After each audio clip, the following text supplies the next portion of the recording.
കൂട്ടിയിട്ട് അതും കലക്കി വന്നിട്ട് കുത്തിപ്പിടിച്ചിരിക്കണം നിങ്ങളെ കാണുമ്പോ എനിക്ക് കലിയാ വരുന്നത്. എങ്കിൽ പിന്നെ നീ എന്നെ നോക്കണ്ട, വേറെ എങ്ങോട്ടെങ്കിലും നോക്കിക്കോ. ഓ, വർത്താനത്തിന് ഒരു കുറവുമില്ല. നിങ്ങളുടെ ഈ നാവും കൈരീർപ്പും തന്നെയാ നിങ്ങളെ ഈ നിലയിൽ എത്തിച്ചത്. താഴേണ്ടവരുടെ മുമ്പിൽ ഒരിത്തിരി താണു കൊടുക്കുന്നത് കൊണ്ട് ഒരു തെറ്റുമില്ല.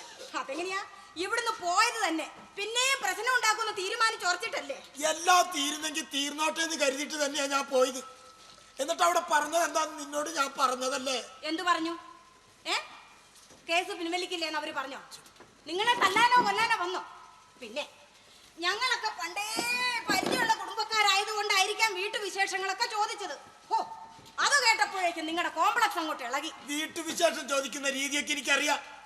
ഇതവൻ നിന്നെ കുറിച്ച് ചോദിച്ച എന്താന്ന് ഞാൻ പറഞ്ഞല്ലേ? ഓ, ചെറുപ്പക്കാരാവുമ്പോ കാളിതാമാസയിൽ അങ്ങനെ പലതും പറഞ്ഞോന്നിരിക്കും. അതിന് തല്ലുക ചെയ്യാ. നിങ്ങളെ കെട്ടിയതിന് ശേഷം ഞങ്ങൾ കുടുംബങ്ങൾ തമ്മിലുള്ള ബന്ധങ്ങളൊക്കെ നിന്നു പോയിന്നേ ഉള്ളൂ. അതിനു മുമ്പ് ഞങ്ങളൊക്കെ എങ്ങനെയാ കൂടിക്കഴിഞ്ഞെന്നറിയോ? അതൊന്നും അറിയാണ്ട് വെറുതെ ഓരോരോ പ്രശ്നം. ഓ, അപ്പൊ നിങ്ങളുടെ ബന്ധങ്ങളൊക്കെ മുറിച്ചു മാറ്റിയത് ഞാനാണ്. ഇനി ആ ബന്ധങ്ങളൊക്കെ കൂട്ടിച്ചേർക്കാൻ ഞാനെന്താ വേണ്ടേ? ഒഴിഞ്ഞു പോണോ? കണ്ടില്ലേ, ഇതാ സ്വഭാവം. എന്തെങ്കിലും പറഞ്ഞതിന് വിപരീതം മനസ്സിലാക്കുക. ഇതിന്റെ പേര് തന്നെ കോംപ്ലക്സ്. അതെ, എനിക്ക് കോംപ്ലക്സ് തന്നെ. അതിന് പിന്നെ എന്താ വേണ്ടേ? എനിക്ക് വേറൊന്നും വേണ്ട എന്റെ പൊന്നെ.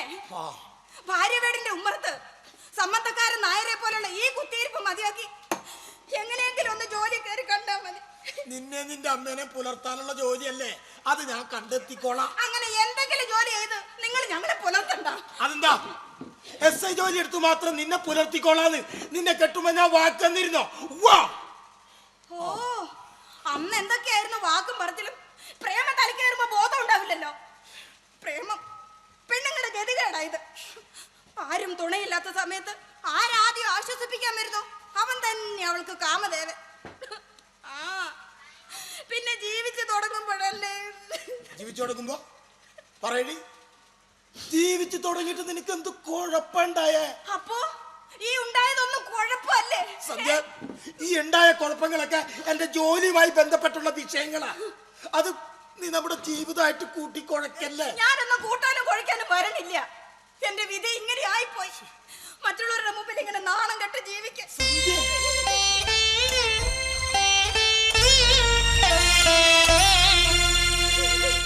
എന്താ സന്ധ്യ നിങ്ങൾ തമ്മിൽ കുന്തം? എന്നെ കൊണ്ടൊന്ന് പറയാൻ നിൽക്കണ്ട ആരും.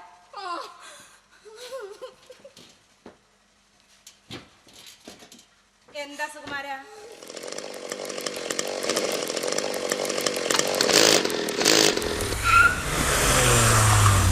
പിണങ്ങിപ്പോയ ആള് വന്നല്ലോ.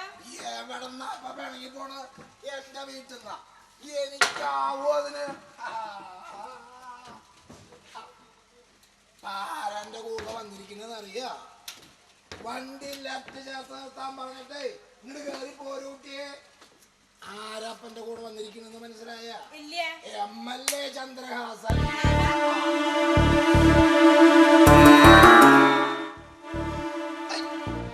ഒന്ന് നീക്കിന്റെ സുകുമാര.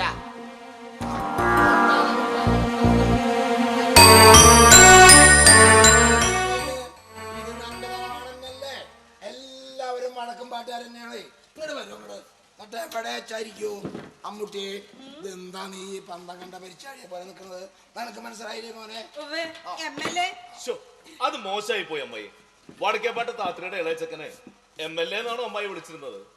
എടാ കോണാക്കുന്നാന്നല്ലേ? അതൊന്നല്ല എന്റെ കുട്ടിയെ. എന്ന് കണ്ടതാ താത്രിനെയും നിന്നെയും കുടുംബക്കാരൊക്കെ.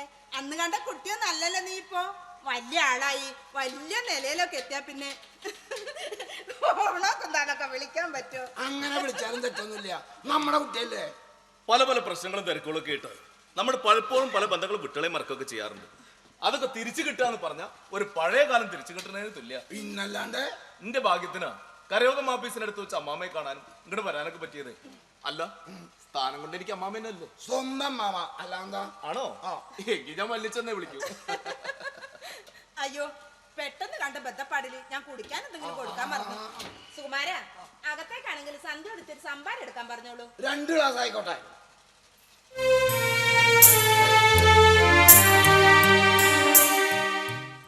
പറഞ്ഞത് ഇഷ്ടായില്ല കേട്ടോ. അയാൾക്ക് എന്നോട് നല്ല മുഷിച്ചലുണ്ട്. എന്ത് തെറ്റാ ഞാൻ അയാളോട് ചെയ്താവും? എന്തോ ഉള്ളിൽ വെച്ച് പെരുമാറുന്ന പോലെ. ആ സ്റ്റേഷനിൽ വെച്ചുള്ള വേദനയിലെ വേദന ഇപ്പോഴും അങ്ങോട്ട് മാറിയിട്ടില്ല. എന്റെ കുട്ടി അതൊന്നും മനസ്സിൽ വെക്കല്ലേ. ഏയ് ഞാനത് കപ്പഴേ വിട്ടു. പക്ഷെ അയാൾ വിടാനുള്ള ഭാവമില്ലെന്നാ തോന്നുന്നു. ഇതൊക്കെ അവന്റെ സമയദോഷം കൊണ്ട് പറ്റണതെന്നാ എനിക്ക് തോന്നണേ. അന അങ്ങനെയൊന്നും ആയിരുന്നില്ല, പാവ. അത്രയ്ക്ക് പാവമല്ല. എന്നാലും നമ്മുടെ കുട്ടിയുടെ നല്ല ഭാവിയോർത്ത് അവനെ ഈ കേസിൽ നിന്ന് മോനൊന്നും ഊരിക്കൊടുക്കണം. എന്റെ ഭാഗത്തുനിന്ന് അയാൾക്ക് ദോഷം ഉണ്ടാവണം ഒരു കാര്യം ഉണ്ടാവില്ല എന്ന് ഞാൻ ഉറപ്പുവരാം. പിന്നെ കേസ് കൊടുത്തിട്ടത് ഞാനല്ല, സുധീഷിന്റെ ആൾക്കാരും പാർട്ടിക്കാരും. കാര്യമില്ലാതെ എന്നെ തല്ലെന്ന് വെച്ചാ എന്നെ ജയിപ്പിച്ച MLA ഒക്കെ ആളുകളുടെ മുഖത്തടിക്കുന്നതിന് തുല്യല്ലേ അത്. പിന്നെ അവര് കണ്ടിരിക്കോ? എന്തായാലും എന്നെ കൊണ്ട് ആവുന്നൊക്കെ ഞാൻ ചെയ്യാം. അതിന് അയാളൊന്ന് സഹകരിച്ചെന്നാ മതി. ആ സന്ധ്യല്ലേ മരം കയറിപ്പാറു. എന്താ അറിയോ? പിന്നെ അറിയാണ്ടോ, കോണാക്കുന്തനല്ലേ. കുട്ടിക്കൊക്കെ അറിയാട്ടോ, ഒക്കെ അറിയാം. എന്നിട്ടോ 10 തോറ്റു. ഒന്ന് പോവാ മാമേ, വെറുതെ ഓരോ. അല്ല നീ സംഭാരം എടുത്തില്ലേ? നിന്നോട് പറയാൻ സുമാരനോട് പറഞ്ഞതാണല്ലോ. എന്നോട് മിണ്ടുക പോലും ചെയ്തില്ല. അകത്ത് മുഖം വീർപ്പിച്ച് ഇരിപ്പുണ്ട്. ആ മുഖം അടിച്ച് ഒന്നാ കൊടുത്താൽ മതി, അപ്പൊ മാറും. എന്താ അമ്മാമ ഇത്? എന്നാ ഞാൻ സംഭാരം എടുത്തിട്ട് വരാം. അമ്മായി നിൽക്ക, എനിക്ക് പോവാൻ ധൃതിയുണ്ടേ. അപ്പൊ പിന്നെ അത്രയും നേരം എന്തെങ്കിലും മിണ്ടി പറഞ്ഞിരുന്നാ ഒരു 10 വയസ്സ് അങ്ങോട്ട് പറഞ്ഞു കിട്ടുമല്ലോ. അത് നേരാ. ഇപ്പൊ തന്നെ ഞാൻ 10-20 പോലെ അപ്പുറത്താ നിക്കണേ. പണ്ട് ആണ്ടറിഞ്ഞിക്കും ബാബു വരിക്കൊക്കെ നമ്മൾ തറവാട്ടിൽ ഒത്തുകൂടുന്ന ഒരു സന്തോഷമല്ലേ, ആ ഒരു സന്തോഷം ഇപ്പൊ. പക്ഷേ സന്ധ്യയുടെ മുഖത്ത് മാത്രം ഒരു സന്തോഷമില്ല. അതിനുള്ള കാരണം എന്താന്ന് എനിക്ക് പറഞ്ഞാലും എന്ത് കേട്ടാലും ഒക്കെ അതിന് ദോഷമായിട്ടാ തോന്നുക. എന്റെ വിധി അല്ലാണ്ട് എന്താ. അവന്റെ അഹമ്മതി എന്നും പറയാം. അമ്മാമ്മ ഒന്നും മിണ്ടാതിരിക്കാം. സന്ധ്യ വിഷമിക്കണ്ട, ഞാൻ ഇത്തിരി ചെറുതായാലും വേണ്ടില്ല. അയാളെ രക്ഷപ്പെടുത്താൻ ഞാൻ പരമാവധി ശ്രമിക്കാം. പിന്നെ സന്ധ്യ ഒന്ന് ഉപദേശിക്കുക കൂടി ചെയ്തോളൂ. ഇല്ല, ഈ കാര്യത്തെ പറ്റി ഒരക്ഷരം ഞാൻ അതിനോട് പറയില്ല. ഒക്കെ യോഗം പോലെ വരട്ടെ. ആ ചന്ദ്രേട്ടൻ വീട്ടിലെ വിശേഷങ്ങളൊക്കെ പറയൂ. സാവിയുടെ കല്യാണം കഴിഞ്ഞു എന്നറിഞ്ഞു. ഓളിപ്പോ എവിടെയാ? പേർഷ്യല്ല? അല്ലല്ല, അമേരിക്കല്ല. ഓനവിടെ ചെറിയൊരു ജോലി ഉണ്ട്. മതിയല്ലോ, സ്ഥലം അമേരിക്കയല്ലേ. പിന്നെ ബലരാമേട്ടന്റെ വിശേഷങ്ങൾ എന്തൊക്കെയാ? എനിക്കെല്ലാം അറിയായിരുന്നു. പുള്ളിക്കാരൻ കുടുംബം ഇപ്പോഴും ഡൽഹി തന്നെയാ. കുട്ടികളായോ? 2 പേര്. ഒക്കെ ഒരു യോഗം പോലെ നടക്കുമെന്ന് കരുതിയാ മതി. ഞാൻ ചോദിക്കാൻ വിട്ടു, സന്ധ്യക്ക് കുട്ടികളൊന്നും ആയില്ലേ? എന്ത് പറയാനാ ചന്ദ്ര, ആ ഒരു ഭാഗ്യം ദൈവം തന്നില്ല. അത് ഭാഗ്യായി എന്റെ പക്ഷം. സുകുമാരന്റെ അച്ഛനാ തെയ്യം കെട്ടണ കോരപ്പൻ. എന്താ കോരപ്പാ? ഒന്നുമില്ല അമ്രാനെ, ചെക്കനുണ്ട് ഒന്ന് കാണാച്ചിട്ട്. സുകുമാരൻ സുഖുവേട്ടൻ എങ്ങോട്ടാ പോയെന്നറിയില്ല. വരുവാണ് ഞാൻ പറയാം. അപ്പൊ പൊക്കോളൂ പൊക്കോളൂ പൊക്കോളൂ. ഒന്ന് മുട്ടാതെ പൊക്കോളൂട്ടോ. അതെ, ആ ലെഫ്റ്റ് ചേർത്ത് വെച്ചേക്കണ സ്കൂട്ടർ മുട്ടാതെ സ്കൂട്ടായിക്കോളൂ. കേട്ടില്ല. മൂപ്പരും കേൾക്കാഞ്ഞിട്ടല്ല, മനസ്സിലാവാഞ്ഞിട്ടാ. എല്ലാരും ഉണ്ടല്ലോ, എന്താ വിശേഷിച്ച്? അതെ, അമ്മൂട്ടിയുടെ ബർത്ത്ഡേ ആനിവേഴ്സറി സെലിബ്രേഷൻ. കേട്ടില്ല. കേട്ടില്ലാന്ന് വിവരമില്ലാത്ത മകളാ. ഇപ്പൊ കാണിച്ചത് ഇക്കൊല്ലത്തെ തെറോത്സവം എന്നാ? കുംഭം 10-ാം തീയതി. അത് കൃത്യമായിട്ട് കേട്ടു. വരണ വഴിക്കേ ഹൈവേ പോലീസ് ചെക്കിങ്ങോ നൈറ്റ് പെട്രോളിങ്ങോ നടക്കണ്ടോ? വളരെ ഡിഫിക്കൽട്ടായിട്ട് കിടക്കട്ടെ. അമ്രാനെ, എനിക്ക് കേൾക്കണില്ല കേട്ടോ.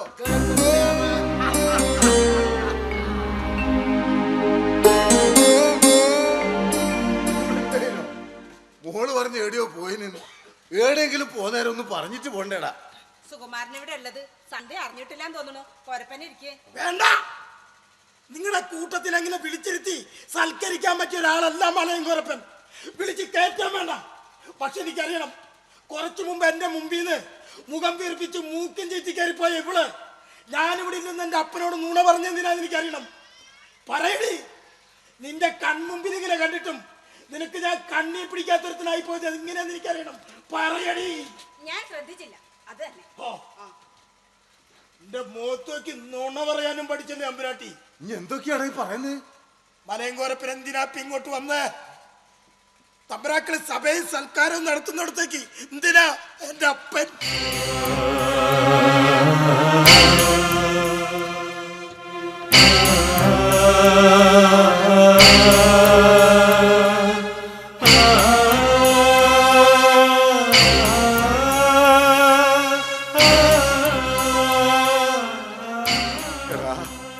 അതെന്താ വെച്ചാല് അടുത്ത മാസം തെറയുത്സവം തുടങ്ങുക. ഇക്കുറിയുടെ അപ്പം വിഷ്ണുമൂർത്തി കെട്ടുന്നുണ്ട്. കാലിനും തണ്ടലിനൊന്നും വയ്യ. എന്നാലും ഓരോരുകൂടി വിഷ്ണുമൂർത്തി കെട്ടിയിട്ടങ്ങ് അവസാനിപ്പിക്കണം. അതെന്താ ഐശ്വര്യം നടക്കണ്ടാവും? എല്ലാവർക്കും ഉണ്ടാവും. ഞാൻ വന്നെന്താ വെച്ചാല് എനിക്ക് സൗകര്യപ്പെടുകച്ചാ നാളെ തൊട്ട് നോയമ്പെടുക്ക്. ഉദ്യോഗത്തിരക്കില്ലാച്ചാ നീ വാ. ഇപ്പൊ തിരക്കൊന്നുമില്ല, വന്നോളും. പോകും, പൊക്കോളൂ. നാളെ തൊട്ട് ഞാൻ വ്രതം തുടങ്ങാപ്പ. തെയ്യത്തിന് കൂട്ടുവരാനൊന്നുമല്ല, വിഷ്ണുമൂർത്തി തെയ്യം കെട്ടാൻ.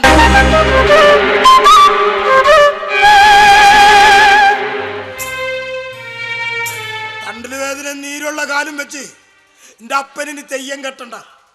അപ്പന് പകരം ഞാനാ ഇവിടുത്തെ പെരുമലയൻ.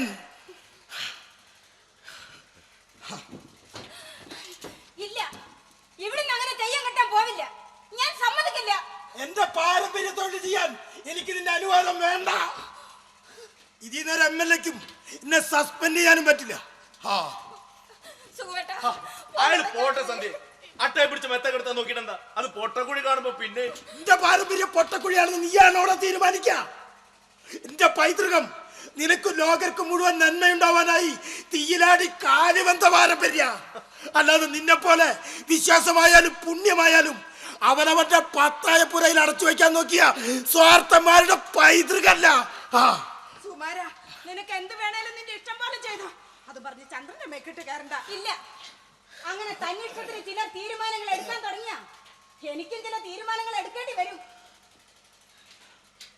ഒരു തെയ്യം കെട്ടുകാരൻ മലയന്റെ പെണ്ണായിരിക്കാൻ എനിക്ക് മനസ്സില്ല.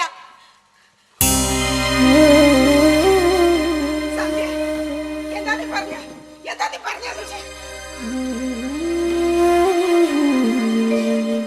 വേണ്ട, ഇനി തെയ്യം കെട്ടണ്ട. അതിനല്ല എന്നെ സ്കൂളിൽ വിട്ട്. അപ്പാ, ഇത് ഓള് കണ്ടെത്തുന്ന ഒരു കാരണം മാത്ര. ഇതല്ലെങ്കിൽ മറ്റൊരു കാരണം പറഞ്ഞ് ഓളി ബന്ധം തള്ളിപ്പറയും.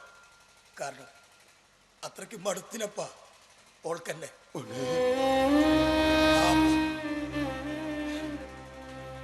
സന്ധ്യയുടെ അമ്മേ, നിങ്ങളുടെ ബന്ധുവിന്റെ മേക്കിട്ട് ഞാൻ കയറണില്ല. വലിയ വലിയ ബന്ധങ്ങൾ ഉണ്ടാവുമ്പോ എവിടെയല്ലേ പണ്ട് കിടപ്പാടുണ്ടാക്കി തന്ന ഈ മലയൻ. ഒന്നിനും ഞാനിനി കണക്ക് പറയില്ല. ആരോടൊരു അലോഹ്യമില്ലാണ്ട് ഇറങ്ങ. ഞാൻ എൻ്റെ അപ്പൻ്റെ ഒപ്പം. അമ്മ എന്തിനാ കരഞ്ഞ് കാല് പിടിക്കുന്നത്? പോണോരിറങ്ങി പോട്ടെ. അതേടാ, ഞാൻ പോവില്ല. അത് തോറ്റ് കെട്ടിട്ടൊന്നുമല്ല. ഒരു ദിവസം നിന്നേക്കൊന്ന് ജയിക്കാൻ. കെട്ടിക്കഴിഞ്ഞ് 10 ദിവസം കഴിഞ്ഞപ്പോഴേക്കും മലയനെ വെറുത്തു തുടങ്ങിയ നീ പോലും ആ ഒരു ദിവസം എന്റെ മുന്നിൽ തൊഴുതു നിൽക്കും. SI വേഷത്തിൽ പോലും എന്നെ ബഹുമാനിക്കാത്ത നീയൊക്കെ എന്റെ വിഷ്ണുമൂർത്തി തെയ്യത്തെ തൊഴുതു നിൽക്കും. അങ്ങനെയാണ്ടാ ഒന്നും അല്ലാത്തൊരു മലയൻ ഇന്നോളം നിന്നെയൊക്കെ ജയിച്ചിട്ടുള്ളത്. ആ വഴിക്കിനി ഞാനും.